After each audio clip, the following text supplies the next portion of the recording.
जनता को बधाई हो, क्योंकि उससे जुड़े हुए मुद्दों का जो मॉनसून सत्र है वो आज शिमला में शुरू हो गया। अभिवादन स्वीकार करें, मैं उदय पठानिया।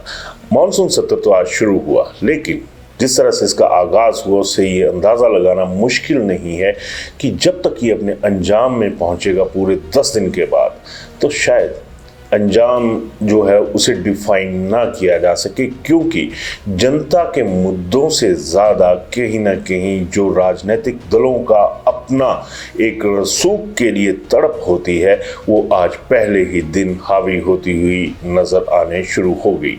पूरा भाजपा विधायक दल आज सदन से वॉकआउट कर गया। उन्होंने नेता विपक्ष जयराम ठाकुर ने चर्चा मांगी थी कानून व्यवस्था के ऊपर नियम 67 के तहत, लेकिन उसकी परमिशन नहीं मिली और इसका जो अंजाम होना था वही हुआ। विपक्ष ने वॉकआउट किया और जयराम ठाकुर ने बाहर आकर क्या कहा, जरा ये सुन लीजिए। जो प्रदेश में बिगड़ती कानून व्यवस्था पर नियम 67 के अंतर्गत स्थगन प्रस्ताव के लिए अध्यक्ष महोदय से आग्रह किया था, और जिस प्रकार से आप सब देख रहे हैं कि पिछले कल ही एक घटना बद्दी में होती है और 14-15 लोग 3 लड़कों की पिटाई करते हैं, डंडे से पिटाई करते हैं। उनमें से एक की मौके पर वहां पर मौत हो जाती है, एक पीजीआई में एडमिट है, एक पंचकुला के हॉस्पिटल में एडमिट, और दोनों गंभीर हैं। और ये घटना एक घटना नहीं, यहां पुलिस चौकी के अंदर, पुलिस थाने के अंदर लोग घुस करके वहां पर अफरा तफरी कर रहे हैं, मारपीट कर रहे हैं। माल रोड के हमारे पुलिस के कंट्रोल रूम के सामने वहां पर एक युवक की हत्या हो जाती है। अनेकों क्रम इस प्रकार के हैं जिसके कारण हिमाचल प्रदेश में कानून व्यवस्था नाम की कोई चीज नहीं रह गई, और हिमाचल प्रदेश में पूरी सरकार ने पुलिस को किसी और काम में लगा के रखा है।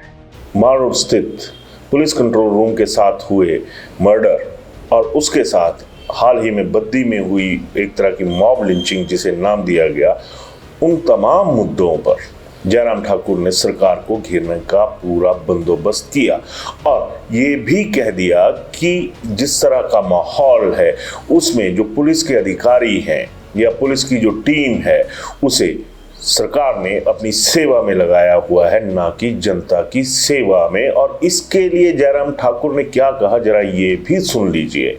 भारतीय जनता पार्टी के विपक्ष के विधायकों को प्रताड़ित करना, उनके फोन की रिकॉर्डिंग करना, और इसके अलावा हमारे चुने हुए विधायकों को 4-4 घंटे पुलिस स्टेशन पर बिठा करके उनको प्रताड़ित करने के लिए इस काम में लगा के रखा हुआ है। देखा, वही आरोप दोहराए कि एमएलए जो हैं विपक्ष के, उन्हें प्रताड़ित करने के लिए, उनसे पूछताछ करने के लिए, उनके फोन रिकॉर्ड करने के लिए, ना जाने ठाकुर साहब ने क्या क्या यहाँ पर कह दिया कि पुलिस का जिम्मा जो है वो ऐसे लोगों के लिए लगाया गया है जिनको इसकी ज़रूरत भी नहीं है, और कायदे से इन लोगों की जो असल जिम्मेदारी है पुलिस की वो आम जनता को सुरक्षा और सुरक्षात्मक माहौल देना है, लेकिन वो हो नहीं रहा। और कुछ लोगों को इतनी सुरक्षा दे रखी है Z+ की कैटेगरी से भी ज्यादा, चाहे वो CPS है, चाहे वो चेयरमैन है। कोई भी आदमी जो है वो सुरक्षा के बिना नहीं है। आगे पायलट चलती है, पीछे एस्कॉर्ट चलती है। पुलिस ऐसे काम में लगा के रखी है। जयराम ठाकुर यही नहीं रुके, उन्होंने मंत्रियों, विधायकों, CPS इनके साथ जो काफिला चलने की खबरें बहुत दिनों से हावी हैं हर तरह से, उस पर भी चिकोटी काट दी कि Z+ सिक्योरिटी से लेकर एक तरह का ऐसा माहौल दिया जा रहा है विधायकों को, CPS को, मंत्रियों को, जिसकी जरूरत हाल फिलहाल नजर नहीं आती। अब अगला आरोप सुन लीजिए।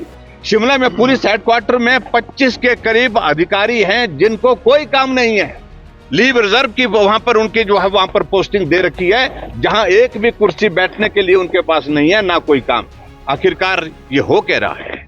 लॉ एंड ऑर्डर से जुड़ा हुआ मसला था, तो जयराम ठाकुर ने यह भी कह दिया कि 25 के करीब पुलिस ऑफिसर्स को पुलिस हेडक्वार्टर में बिठाया गया है, और उन्हें बिठा तो दिया गया, लेकिन वो कहां बैठे इसकी व्यवस्था तक सरकार नहीं कर पाई है।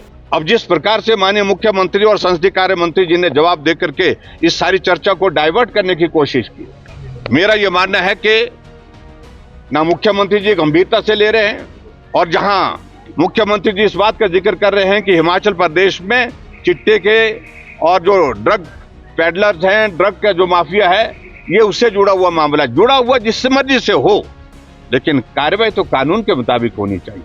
अब ये कैसे हो सकता था कि नेता विपक्ष बाहर आकर इस प्रस्ताव, इस चर्चा को रोकने के लिए अपनी सफाई न देते? तो जरा सुनिए क्या कहा। अभी तक जो जानकारी मिली है, बद्दी वाले मामले में 3 लोगों को गिरफ्तार किया गया। वो बाकी 15 लोग कहां जिनकी वीडियो बनी पड़ी हुई है, जो पिटाई करते डांग से सिर पे मार रहे हैं और चौक पे मार रहे हैं, सबके सामने मार रहे हैं, वो लोग कौन है? वो भी ड्रग माफिया हैं, लेकिन संरक्षण उनको प्राप्त है, इस कारण से अभी तक उनकी गिरफ्तारी नहीं हो पाई है। उनमें से चुना जा रहा है कि किस आदमी को गिरफ्तार करना है और किसको नहीं करना है। इसलिए इस चर्चा की बहुत बड़ी आवश्यकता थी। आज सारी कार्यवाही स्थगित करके इस विषय पर चर्चा होना बहुत लाजमी। पूरे प्रदेश भर में जिस प्रकार की हत्याएं, बलात्कार की घटनाएं और ड्रग्स का तो प्रचलन इस प्रकार से बढ़ गया कि जो खुद ही मुख्यमंत्री कह रहे हैं कि घटना ड्रग्स से जुड़ी हुई, तो ये कोई अच्छी खबर है क्या? तो ऐसे में आज इस पर चर्चा नहीं देना। हालांकि मुझे लग रहा था अध्यक्ष महोदय जी का मन बन रहा था, लेकिन सरकार के दबाव में मुख्यमंत्री और पार्लियामेंट्री अफेयर मिनिस्टर बार बार इस बात को, इस चर्चा को रोकना चाह रहे थे। अरे चर्चा कब तक रोकेंगे, जो प्रदेश में हालात क्या बन गए हुए हैं। इसलिए हमने नियम शासन के अंतर्गत चर्चा मांगी थी, चर्चा नहीं मिली, हमने वॉकआउट किया। फिर लॉ एंड ऑर्डर, फिर ड्रग माफिया, इन तमाम चीज़ों को जयराम ठाकुर ने जनता के सामने रखने की पुरजोर कोशिश की कि हम लोग चर्चा मांग रहे थे ड्रग माफिया के ऊपर, बकाया जो कानून व्यवस्था के हालात हैं उनके ऊपर, लेकिन प्रदेश सरकार इसके लिए तैयार नहीं थी। हालांकि विधानसभा अध्यक्ष इसके लिए तैयार थे, उनका मन था, लेकिन सरकार के एक मंत्री और खुद सरकार के बड़े लोगों ने इस चर्चा को बंद करवा दिया। खैर, ये तो था सदन के भीतर जो कांग्रेस को घेरने का एक मसला था, लेकिन दूसरी तरफ एक और मसला हुआ, वो खुद कांग्रेस का क्रिएट किया हुआ था, खुद कांग्रेस स्पॉन्सर्ड था, अगर ये कहा जाए, या फिर ये कहा जाए कि कांग्रेस की रणनीति का हिस्सा था। इस रणनीति के तहत कांग्रेस की वरिष्ठ नेता अलका लांबा शिमला पहुंची हुई थी और भाजपा के विधायक हंसराज के खिलाफ जो इन दिनों मामला पूरा चर्चा में है, उसको लेकर उन्होंने सड़कों पर उतरने का ऐलान किया। लेकिन जब ये सड़कों पर उतरी और मीडिया से रूबरू हुई, तो वो कहीं ना कहीं खुद अपनी ही सरकार को कटघरे में घेरती हुई नजर आ गई, या कटघरे में खड़ा करती हुई नजर आ गई। क्या कहा अलका लांबा ने, जरा ये सुनिए। देखिए, मैं सच बताऊं, मेरा कोई कार्यक्रम, क्योंकि हिमाचल की धरती पर आने को मैं मजबूर हुई हूँ। कश्मीर में, हरियाणा में चुनावों की घोषणा हो चुकी है, लेकिन हिमाचल में चुनाव नहीं है, पर बेटियां खतरे में हैं। इसलिए मेरे को सारे अपने कार्यक्रम रद्द करके आज मुझे हिमाचल आना पड़ा, खुद यहाँ की सड़कों पर उतरना पड़ा। भाजपा के विधायक हंसराज पर गंभीर आरोप भाजपा की बूथ अध्यक्ष बेटी ने लगाए हैं। एफआईआर होगी। हम धन्यवाद करते हैं सरकार का कि आपने बिना समय गवाए बेटी की एफआईआर की, लेकिन उसके बाद क्या किया, ये पूछने के लिए आज हम पुलिस हेडक्वार्टर के अधिकारी को मिलेंगे। सुन लिया आपने कि मैं मजबूर होकर आई हूं, क्योंकि यहाँ पर जिस बेटी के साथ न्याय अन्याय की बात हो रही है उसके ऊपर आवाज उठाना जरूरी था। और सवाल उठाया कि जब उस लड़की ने एफआईआर करवा दी तो उसके बाद हिमाचल पुलिस ने क्या कार्रवाई की, और साथ में ये भी कह दिया कि हम तो पुलिस हेडक्वार्टर्स जाकर पूछेंगे। अब सवाल उठता है कि सरकार किसकी है और किस सरकार के राज में आपको पूछने की नौबत आ रही है। यानी नेताओं के बयान कहीं ना कहीं सरकार के लिए ही मुसीबत का बंदोबस्त बन रहे हैं, क्योंकि ये सवाल एक तरह से अगर अलका लांबा को सही लगता है तो कटघरे में हिमाचल सरकार ही खड़ी होती है कि अगर एफआईआर हो गई थी तो फिर उसकी जांच के लिए आगे क्या किया गया, अगर नहीं किया गया तो क्यों नहीं किया गया, किसकी शह पर क्यों नहीं किया गया। अलका लांबा ने एक ही सांस में कई सवाल उठाए। जरा उन जो सवाल थे उनकी जरा एक बानगी भी देख लीजिए। हमें खुशी है कि यहाँ की सरकार ने बेटी की एफआईआर ली, क्योंकि दिल्ली में बैठी सरकार, भाजपा की सरकार ने दिल्ली पुलिस को विनेश फोगाट, साक्षी मलिक की एफआईआर नहीं करने दी। सुप्रीम कोर्ट जाना पड़ा बेटियों को, पर यहाँ की बेटी की एफआईआर होती है। लेकिन क्या एफआईआर न्याय है? नहीं। हम पुलिस से पूछने जा रहे हैं कि एफआईआर के बाद क्या भाजपा के इस विधायक हंसराज की गिरफ्तारी होनी चाहिए थी, नहीं होनी चाहिए थी, हुई या नहीं हुई, पूछताछ होनी चाहिए थी या नहीं होनी चाहिए थी, हुई कि नहीं, उसके फोन जब्त किए जाने चाहिए थे, ये सारी चीजें, और उसे फोरेंसिक जांच के लिए भेजा जाना चाहिए था। ये चीजें एक आम नागरिक के तौर पे मुझे बताने की जरूरत नहीं थी ना। पुलिस में जो अधिकारी इसकी जांच कर रहे हैं, अब उन्हें हम घेरेंगे और सुनिश्चित करेंगे कि बेटी भारी दबाव में है, बेटी पर दबाव है कि मामला FIR रफा दफा करके मामला वापस ले ले, लेकिन ये मामला वापस नहीं होगा। देखा आपने, सीधा कहा कि हाँ या ना में जवाब दीजिए। अलका लांबा एक बहुत तेजतर्रार नेत्री है, लेकिन उनसे चूक आज मानसून सत्र के पहले ही दिन सड़क पर हो गई और इससे एक सवाल तो जरूर खड़ा हो गया कि कुछ ना कुछ तो गड़बड़ है, यानी सिस्टम में। क्या सरकार सिस्टम को सही ढंग से ऑपरेट नहीं कर पा रही है? लेकिन अलका लांबा ने हिमाचल सरकार पर ही कुछ सवाल तो उठा दिए। उनमें एक सबसे अहम सवाल ये था कि क्या जो हिमाचल पुलिस है वो अभी तक पुरानी भाजपा सरकार के दबाव में काम कर रही है या जिस तरह से भाजपा के नेता कह रहे हैं उस तरह से काम कर रही है। जरा अलका लांबा की ही वाणी में ये सवाल गूंजता हुआ सुन लीजिए। बेटी ने FIR की है, भाजपा का पूरा परिवार भाजपा की उस बेटी के साथ, हिमाचल की बेटी के साथ नहीं खड़ा हुआ, अपने आरोपी विधायक के साथ खड़ा है। बेटी पर दबाव है मामला वापस लेने का। हम ये मामला वापस नहीं होने देंगे। अब तो जांच होगी, अब जांच होगी और पूरी जांच जल्द हो, सबूत नष्ट हमें उम्मीद कर दिए गए होंगे। जब आपने दोनों का, बेटी का और विधायक का फोन जब्त करके फोरेंसिक जांच के लिए नहीं भेजा होगा और उसमें क्या था क्या नहीं था, क्या हटाया गया क्या नहीं, अगर आपने नहीं किया तो पुलिस पे किसका दबाव था? क्या पुरानी सरकारों का कोई दबाव है? बेटी पर दबाव समझ आ रहा है कि पूरा भाजपा उस पर दबाव बनाकर उससे FIR वापस कराना चाहता है। साफ कह दिया कि पुरानी सरकार का दबाव तो नहीं था।